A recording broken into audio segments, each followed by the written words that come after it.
2 সহস্রাধিক মানুষের তাজা প্রাণ আর অন্তত 1010 মানুষের অঙ্গহানির এক রক্তক্ষয়ী যুদ্ধ থেকে মাত্র মাস 3 দূরে দাঁড়িয়ে আজকের কথাগুলো বলছি। শহরের রাস্তায় এখনো শহীদ ওয়াসিমদের রক্তের ছোপ ছোপ দাগ লেগে আছে। স্বাভাবিক জীবনে ফিরতে পারেনি এখনো শহীদের পরিবারগুলো।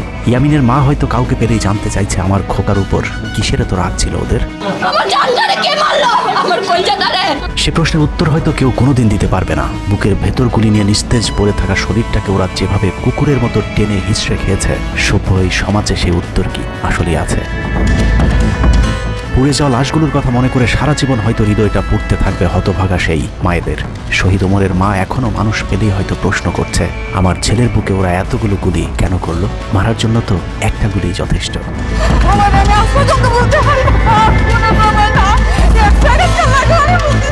তৃষ্ণা পেলে মুগ্ধের মায়ের হয়তো কানে বেজে উঠবে, পানি লাগবে, পানি।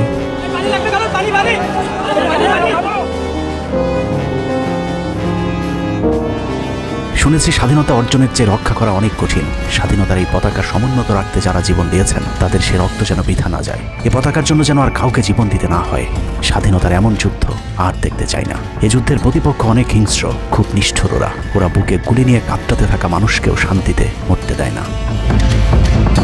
ওরা আরও রক্ত চায়। 15 বছর মুসলিম নিধন করে ওদের এতটুকু অনুশোচনা নেই। রক্তের নেশায় এখনো বুঁদ হয়ে আছে হিংস্র পশু আত্মাগুলো। এদিকে এক পক্ষ নিজেদেরকে বিজয়ী ভেবে ঘরে ফিরেছে। ঘরে ফেরার আগে যাদের বাড়ি ঘরে আগুন দিয়ে ঘর থেকে বের করেছিল, সেই শত্রুকেই আবার তুলে নিয়েছিল নিজেদের ঘরে। লীগ নিষিদ্ধের কথা বলছে। এই নিষিদ্ধ করবার ম্যান্ডেটটা, নিষিদ্ধ করবার অধিকারটা তাদেরকে কে দিল? তারা এদেশের মানুষ, রাজনীতি করার অধিকার সকলের আছে। আমাদের কেড়ে নেওয়া যেমন অন্যায় ছিল, আমরা আরেকজনের কেড়ে নেওয়ার অধিকার, এটা আমরা এভাবে বলি। আওয়ামী মানবরূপী দানব ঘাড়ের উপর বিষাক্ত কার্বন ডাই অক্সাইড ফেলছে, আর আমরা সেটাকে অক্সিজেন ভেবে বুকে নিচ্ছি। বিষাক্ত সাপ থেকে নিরাপদ না হয়ে সাপ নিয়ে খেলার পরিণতি কি হতে পারে সেটা বুঝতে খুব বেশি দেরি করবার প্রয়োজন নেই। আমার এই বার্তা আপনাদের কাছে পৌঁছানোর কয়েক ঘন্টা পরেই আপনার ঘরে যে শত্রুকে জায়গা দিয়েছিলেন তাদের সেই বিষমাখা মুখের বিষ আপনার গায়ে নেয়ার জন্য প্রস্তুত থাকুন। পূর্ব দিকে তাকিয়ে দেখুন, আকাশ আবারও কালো হয়ে এসেছে।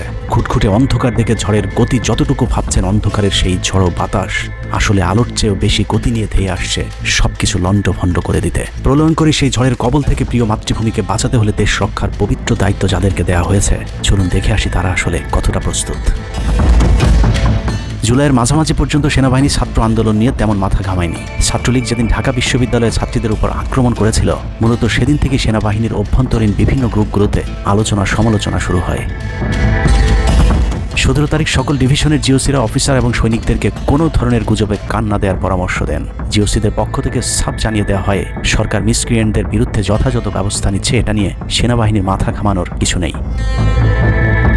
11 ডিভিশনের মেজর জেনারেল খালেদ আল মামুন, 55 ডিভিশনের GOC major general Mahbubur Rashid এবং কুমিল্লা ডিভিশনের জিওসি জাহাঙ্গীর আলম ছিলেন সবচেয়ে বেশি আক্রমণাত্মক।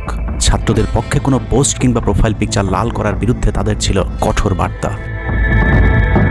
17 জুলাইয়ের গুরুত্বপূর্ণ আরেকটি ঘটনা হলো, Hasina air chief marshal Hasan Mahmud খানকে বিমান বাহিনীর MI-17 হেলিকপ্টারকে এভি গান কনফিগারেশন লোড করতে বলেন, যা মূলত যুদ্ধকালীন চূড়ান্ত সময় ব্যবহার করা হয়। এয়ার চিফ হাসিনাকে উল্টো প্রশ্ন করেন, আমাদের সেনাবাহিনী কি এখনো ফেল করেছে? তাহলে এত দ্রুত বিমান বাহিনী কেন? বিমান বাহিনী প্রধানের মুখের উপর এমন বক্তব্যে শেখ হাসিনা প্রচণ্ড ক্ষেপে যান।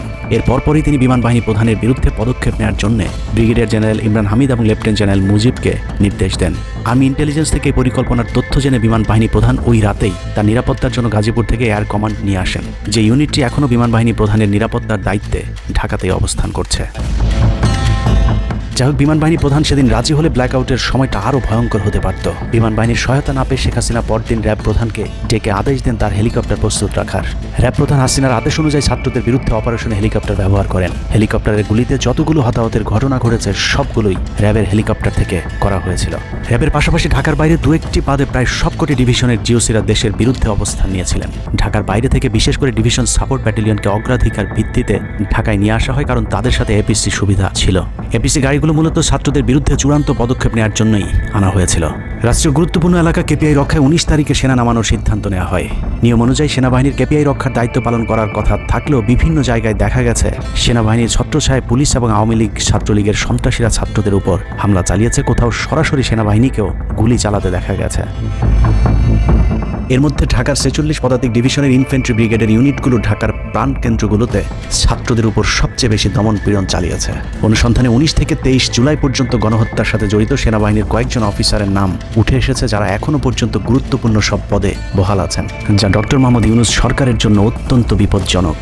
কতটা বিপজ্জনক সেটা বোঝার জন্য আন্দোলনের সময়টাতে ওই অফিসারদের ভূমিকা কী ছিল সেটা একটু দেখে আসি। আন্দোলনের সবচেয়ে বেশি রক্তক্ষেকো ছিলেন বিজিবির ডিজি মেজর জেনারেল আশরাফ। সূত্র জানিয়েছে, ভারতীয় নাগরিকদের বিজিবির পোশাক পরিয়ে মাঠে নামিয়েছিলেন বিজিবির এই মহাপরিচালক। সেনাবাহিনী শেখ হাসিনাকে পদত্যাগের পরামর্শ দেওয়ার পরেও শুধু বিজিবিকে নিয়ে হত্যাকাণ্ড চালিয়ে শেখ হাসিনাকে ক্ষমতায় রাখার গ্যারান্টি দিয়েছিলেন মেজর জেনারেল আশরাফ। 5 তারিখ হাসিনা পালিয়ে যাবার আগ মুহূর্তে তিনি স্বরাষ্ট্রমন্ত্রীকে ফোন করে বলেছিলেন, কয়েক হাজার মানুষ মারলেই পরিস্থিতি ঠান্ডা হয়ে যাবে, অতএব কোনো অবস্থাতেই যেন প্রধানমন্ত্রী পালিয়ে না যান। স্বরাষ্ট্রমন্ত্রীকে তিনি এমনটাই পরামর্শ দিয়েছিলেন। 5 তারিখ সকাল থেকে দুপুর পর্যন্ত ঢাকা শহরের সবচেয়ে বেশি তৎপরতা ছিল বিজেপির। ওই দিন সকাল থেকেই ঢাকার প্রবেশ পথগুলোতে চেকপোস্ট বসিয়ে তল্লাশি চালিয়েছিল মেজর জেনারেল আশরাফের বিজিবি। বিজিবির একটি সূত্র জানিয়েছে, বিজিবি মহাপরিচালক প্রতিদিন সিওদের কাছ থেকে হিসেব নিতেন কে কতজন ছাত্র হত্যা করেছে। বিজিবি মহাপরিচালকের নির্দেশনায় খুনের সেই প্রতিযোগিতায় সবচেয়ে ভালো পারফর্মার ছিল কর্নেল রিদওয়ান। সূত্রের মতে, ছাত্র আন্দোলনে বিজিবি অন্তত 500 শিক্ষার্থীকে গুলি করে হত্যা করেছে। বিজিবি প্রধান এবং রিদওয়ানের মতো তার অনুগত অফিসারদের জেলে থাকার কথা, কিন্তু তারা এখনও গুরুত্বপূর্ণ সব দায়িত্ব পালন করে যাচ্ছে। আর মেজর জেনারেল আশরাফ এখন পর্যন্ত বিজিবি প্রধানের চেয়ারেই বসে আছেন। হত্যাকাণ্ডের বেশিরভাগই জড়িত ছিল বগুড়ার 7 ইস্ট বেঙ্গল। রহস্যজনক কারণে 7 ইস্ট বেঙ্গলকে এখনো পর্যন্ত বগুড়ায় ফেরত না পাঠিয়ে ঢাকাতেই রাখা হয়েছে। মেজর জেনারেল ফেরদৌস হাসান সেলিম, যার মা ছিলেন হাসিনার অত্যন্ত ঘনিষ্ঠ বান্ধবী। ফেরদৌস সেলিম শেখ হাসিনাকে ফুপু বলে ডাকতেন। 27তম বিএমএ লং কোর্সের এই অফিসারের পাসিং আউটে শেখ হাসিনা নিজে উপস্থিত ছিলেন, যদিও হাসিনা তখন বিরোধী দলীয় নেত্রী ছিলেন। ডিজিএফ এর পদে থাকাকালীন হাসিনার টাকা পাচার এবং থাইল্যান্ডের বিভিন্ন ব্যবসা দেখাশোনার দায়িত্ব ছিল তার। 5 তারিখের সময়টাতে গুরুত্বপূর্ণ কোনো পদে না থাকায় নিজেকে এখন আওয়ামী বিরোধী দাবি করছেন ফেরদৌস হাসান সেলিম। ভয়ঙ্কর বিষয় হচ্ছে, ডক্টর মোহাম্মদ ইউনূসকে ভুল বুঝে ইউনূসের মিলিটারি সেক্রেটারি পদে বসে সব কুটচাল চলে যাচ্ছেন major general Ferdous Hasan. Guarantee দিয়ে বলে রাখলাম, সুযোগ পেলে সবার আগে ডক্টর মোহাম্মদ ইউনূসের মিলিটারি সেক্রেটারি নিজেই ইউনূসের গলা চেপে ধরবে। অতএব যত দ্রুত সম্ভব ডক্টর মোহাম্মদ ইউনূসের মিলিটারি সেক্রেটারি পদ থেকে তাকে সরাতে হবে। শেখ হাসিনার গণভবন ঠেকাতে সবচেয়ে বেশি শক্ত বলয় তৈরি করা হয়েছিল। অনুসন্ধানে জানা যায়, শেখ হাসিনাকে রক্ষা করতে গণভবনের আশপাশে সেনাবাহিনীর অন্তত 13টি অস্থায়ী চেকপোস্ট বসানো হয়েছিল, যেখানে east Bengal regiment, field regiment artillery, Bangladesh infantry regiment, infantry brigade headquarter সহ সেনাবাহিনীর বেশ কয়েকটি চেকপোস্ট বসানো হয়েছিল শুধুমাত্র শেখ হাসিনাকে রক্ষা করার জন্য। সেনাবাহিনীর এসব আর্মি অফিসারদের সম্মিলিত অপারেশনে ছাত্রদের উপর চালানো হয়েছে নির্মম নৃশংস হত্যাযজ্ঞ। কিন্তু এই হত্যাকাণ্ড সেনাবাহিনীর ভেতরে থাকা দেশপ্রেমিক অফিসারদের বিবেকের দরজা খুলে দিয়েছিল। 20 থেকে 23 জুলাই ইন্টারনেট বন্ধ করে যে পৈশাচিক হত্যাকাণ্ড চালানো হয়েছে, সেই দৃশ্য যখন একের পর এক সামনে আসতে শুরু করেছিল, তখন সাধারণ মানুষ যেভাবে স্তম্ভিত হয়েছিল, ঠিক একইভাবে সেনাবাহিনীর বিবেকবান জুনিয়র এবং মধ্যম সারির অফিসারদেরকেও ব্যাপকভাবে নাড়া দেয়। ভিডিওগুলো যত ছড়িয়ে পড়ছিল, ততই থমথমে হয়ে উঠতে থাকে সেনাবাহিনীর অভ্যন্তরীণ পরিবেশ। 27 তারিখ প্রাপ্ত গোয়েন্দা তথ্যের ভিত্তিতে সেনাপ্রধানকে জানানো হয় পরিস্থিতি নিয়ন্ত্রণের বাইরে চলে যাচ্ছে। কোনো অবস্থাতেই প্রধানমন্ত্রীকে ক্ষমতায় রেখে পরিস্থিতি নিয়ন্ত্রণ করা সম্ভব নয়। গোয়েন্দা ওই রিপোর্টে আরও জানানো হয়, সেনাবাহিনীর ভেতরে বিদ্রোহের আশঙ্কা দেখা দিয়েছে। বিশেষ করে মধ্যম সারি এবং জুনিয়র অফিসারদের ভেতর ব্যাপক অসন্তোষ লক্ষ্য করা যায়। একই রিপোর্ট প্রধানমন্ত্রীর অফিসকেও অবহিত করা হয়। সেই রিপোর্টের পরেও কঠোর অবস্থানে যাবার সিদ্ধান্ত নেওয়া হয় সরকারের পক্ষ থেকে। এদিকে গোয়েন্দা রিপোর্টের প্রেক্ষিতে সেনা ইউনিটের মধ্যম সারি জুনিয়র অফিসার এবং সৈনিকদের উপর কঠিন সামরিক গোয়েন্দা নজরদারি চলতে থাকে, যে কারণে প্রচণ্ড ক্ষোভ থাকলেও কোনো ধরনের পূর্ব প্রস্তুতি ও পারস্পরিক যোগাযোগ না থাকায় সেনাবাহিনীর দেশপ্রেমিক অফিসার ও সৈনিকেরা কিংকর্তব্য বিমূঢ় হয়ে পড়েন। 27-28 2 দিন এভাবেই টান উত্তেজনার মধ্য দিয়ে কেটেছে। 29শে জুলাই শেখ হাসিনাকে পরিস্থিতি সম্পর্কে ধারণা দিতে সেনাপ্রধান সারা দেশের অফিসারদেরকে নিয়ে সেনা সদরের হেলমেটে একটি ভিডিও টেলিকনফারেন্সে দরবার গ্রহণ করেন। সেই কনফারেন্স অপারেটরের অসাবধানতাবশত স্ক্রিনে হঠাৎ করে ক্যামেরা টার্ন অফ করা HPM নামে একটি বক্স ভেসে উঠেছিল। এরপরে উপস্থিত অফিসারেরা হাসিনার উপস্থিতির বিষয়টি বুঝে ফেলেন। অনেকের ধারণা শেখ হাসিনা উপস্থিত আছেন এটা বোঝাতেই HPM বক্সটি সবাইকে দেখানো হয়েছিল, যেন কেউ কোনো ধরনের অভিযোগ করতে না পারেন। কিন্তু সবাইকে অবাক করে বেশ কয়েকজন অফিসার তাদের ক্ষোভের কথা জানান। এর মাঝে রাজশাহী CMH-এর একজন মেজর র্যাঙ্কের নারী চিকিৎসক 19 থেকে 23 তারিখ পর্যন্ত চলা ছাত্র হত্যার বিভীষিকাময় বর্ণনা তুলে ধরে আবেগী এক বক্তব্য দেন। সূত্র জানিয়েছে, এ সময় সেনাবাহিনীর কয়েকজনকে কাঁদতে দেখা গেছে।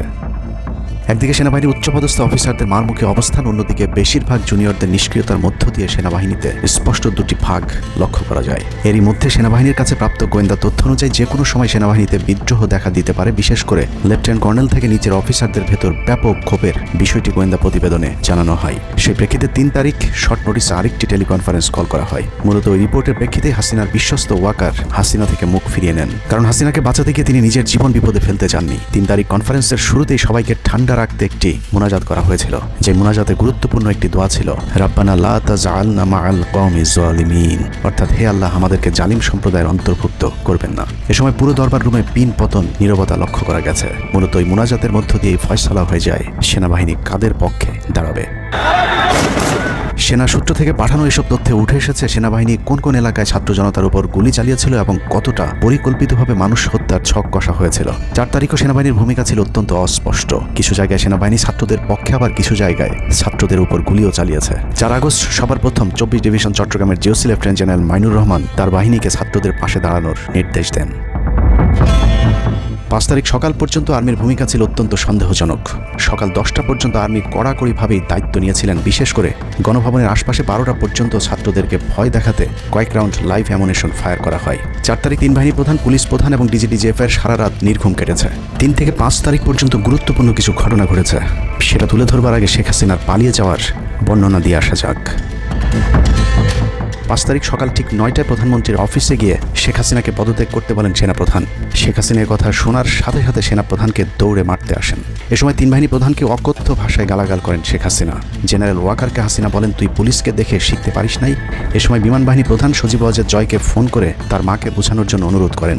সজীব ওয়াজেদ জয় এটি জানার পর উল্টো আর্মি চিফকে তুই তুকারি করে হুমকি দিতে থাকেন, তোর কোন বাবা তোকে চিফ বানাইছে, তোর বউ ছেলে মেয়ে কে কোথায় আছে সবকিছু দেখে নেওয়া হবে। রাগান্বিত হয়ে এরপরে সজীব ওয়াজেদ জয় লাইভে গিয়ে আবল তাবল বকতে থাকেন। ঠিক আছে, শেখ হাসিনার পর আপনাদের কি হবে সেটা আমারও চিন্তার বিষয় না, আমার পরিবারের আর চিন্তার বিষয় না, আপনারা বুঝবেন। এরই মধ্যে 9:30 বেজে যায়। শেখ হাসিনাকে কোনোভাবে রাজি করাতে না পেরে সেনাপ্রধান হাসিনাকে 2টি বিকল্প দেন, পদত্যাগ অথবা গ্রেফতার। ওদিকে মিরপুরে বসানো সেনাবাহিনীর চেকপোস্টগুলো খুলে দেওয়া হলে বিনা বাধায় গণজোয়ার ঢুকে পড়তে থাকে। মবটি যখন গণভবন থেকে মাত্র 20 মিনিটের দূরত্বে চলে আসে, এ সময় সেনাবাহিনী এক প্রকার জোর করে শেখ হাসিনাকে পদত্যাগপত্রে সই করান। এ সময় এসএসএফের 2-1 এগিয়ে আসতে চাইলেও সেনাপ্রধান হাত ইশারা করলে তারা জায়গায় দাঁড়িয়ে থাকেন। পদত্যাগের পর শেখ হাসিনা জাতির উদ্দেশ্যে ভাষণ দেওয়ার অনুরোধ করলে সেনাপ্রধান হাসিনাকে বলেন, জীবন বাঁচাতে চাইলে দ্রুত গাড়িতে গিয়ে উঠুন, জনগণ গণভবনে ঢুকে পড়ছে। সেনাবাহিনীর মতে শেখ হাসিনা সেদিন মাত্র 5 মিনিটের জন্য বেঁচে গিয়েছেন, তা না হলে জনগণ তাকে ধরে ফেলত।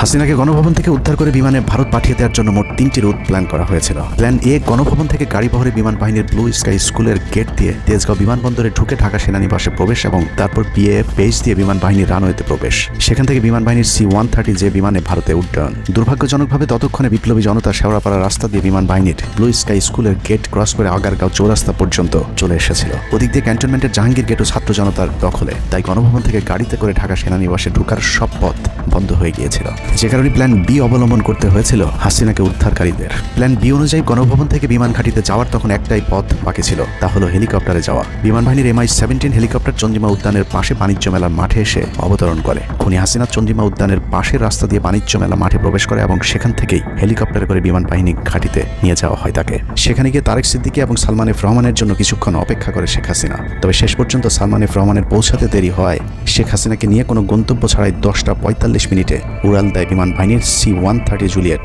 বিমানটি। সাধারণত বিমানের রুট ব্যবহারে কোড ব্যবহার করতে হলেও সেটা করেনি। রাডার ফাঁকি দিতে জীবনের ঝুঁকি নিয়ে এই পদ্ধতি অবলম্বন করা হয়েছিল। ফুল ফুয়েল লোড করা হয় ভারতে।